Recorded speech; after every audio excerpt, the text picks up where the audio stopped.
Hey investors, this is Bill Carney with Asset Rover. The question we're often asked is a condo a good investment property? Or should I invest in a condo or a single family home? These are all great questions, but they don't have a cut and dry answer. We'll give you the facts to help make your decision easier. So before making your decision, consider the type of property, location, and the market that your property is in.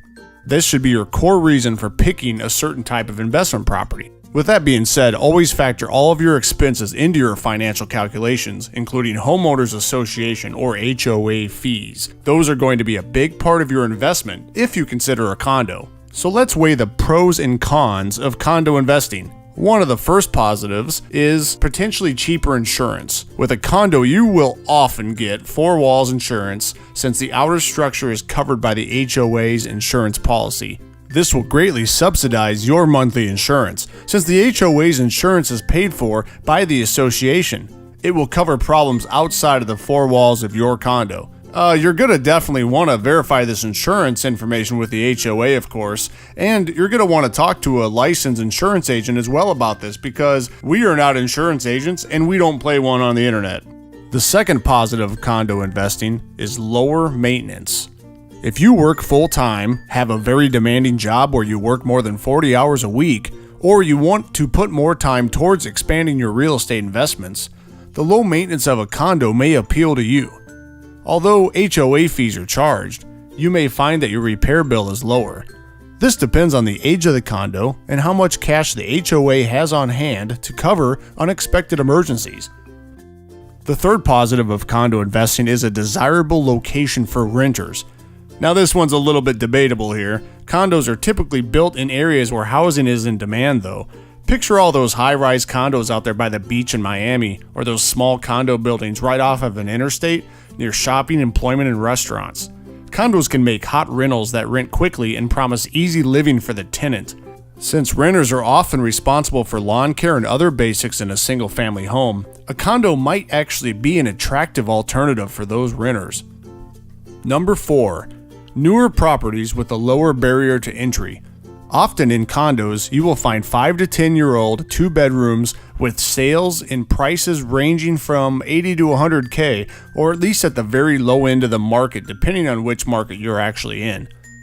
2-bedroom homes are very rare these days to find, and newer single-family homes could cost you $150K and above, or at least in the midpoint of the market that you're in. The older 2-bedroom or the 3-bedroom slab homes out there, slab meaning no basement, those are typically in the 1950s or 60s, and those could be the ones that fall within that 80 to 100K price range that you're really looking for, or the low end of the market. If you really want a single family home that's at a low price point, you'll need to sign up for more maintenance and more effort to make these properties rent ready. If money is of less concern, pay the higher price to get a newer home, but higher rents may make it harder to find tenants. Alright, I know most of you investors have been out there wondering, what about the negatives? I know a lot of people out there don't feel that a condo is a good investment, so let's go into the reasons why. What about the negatives? You guys are really giving single family homes a short end of the stick here. Let's hear some problems about condos. Number 1. HOA fees and special assessments. We just hinted about HOA fees earlier. Those fees can range anywhere from $50 to hundreds or even thousands of dollars, no joke, depending on where you live. Special assessments, you gotta watch out for those. A special assessment means that this is extra money that the HOA may ask you for just to cover major repairs and updates to the properties. Since you don't actually own any of the common areas of a condo building, the HOA is responsible for fixing them. These common areas are the outer walls of the building, the roof, driveway, sewer systems, and anything outside of the 4 inner walls of the condo that you own. Ensure the HOA has plenty of cash reserves and also has a yearly budget for their own reserves that they have. Don't allow the HOA to just leave expenses to chance. Don't forget that there's a difference between having financial records and keeping track of expenses. A budget actually ensures the HOA is not overspending. The problem with special assessments is, if anything goes wrong with the common areas of your condo, the HOA will first try to cover it with their cash reserves. However, if they can't cover it, guess who comes in? That's you. That's where the special assessment comes in. This could be hundreds or thousands of dollars that you are suddenly responsible for. This could cause you to negative cash flow for months and years until that special assessment is paid off. Number 2. Financing problems. Fannie Mae guidelines require that less than 50% of the units in an HOA are rented out if you use a condo as an investment. This could be a major showstopper if you are trying to get a bank loan for a condo association that has too many investors in it. Another financing issue you may run into is that banks could be reluctant to give you 30-year fixed mortgages or preferred financing on condos.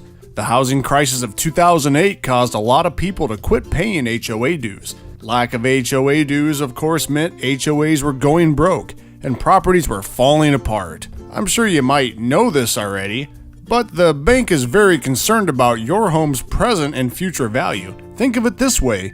You typically go into a property owning 20 to 25% of the investment while the bank owns the rest. They do have a lot more at stake. However, they do get to take the house from you if you don't pay. Expect to pay around 25% for a down payment on a condo. This is extra cash that you won't be able to use to just buy other investment properties in the future.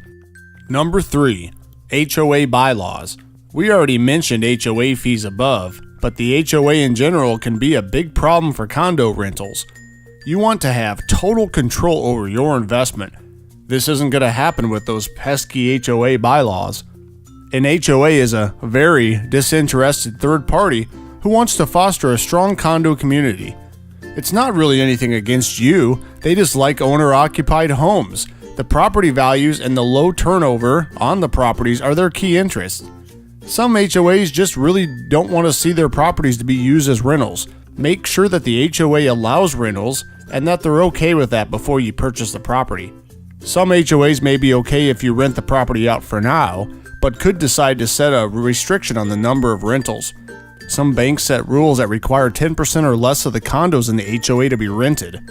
Since this can prevent owners from refinancing their homes, the HOA board of directors could want to drive out the investors to keep their owners happy. Now don't freak out quite yet. In order to change bylaws in the HOA, it typically requires a 75% vote, which is difficult. Also, the bylaw should allow current landlords to continue using it as an investment property during their entire ownership. If this is not the case, you may have luck speaking to a real estate attorney about this.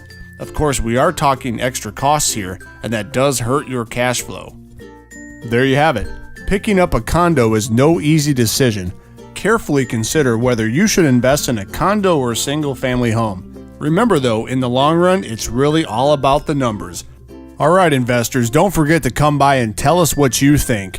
Do you prefer condos or do you prefer single-family homes? We'd also like to hear what it is that you usually invest in and what you get better results with. Please leave us a comment below. If you're watching this on YouTube, just go ahead and leave us a comment. If you're seeing this on our blog, go ahead and leave us a comment there too. We'd love to hear from you. This is Bill from Asset Rover, wishing you infinite returns in your next real estate investments.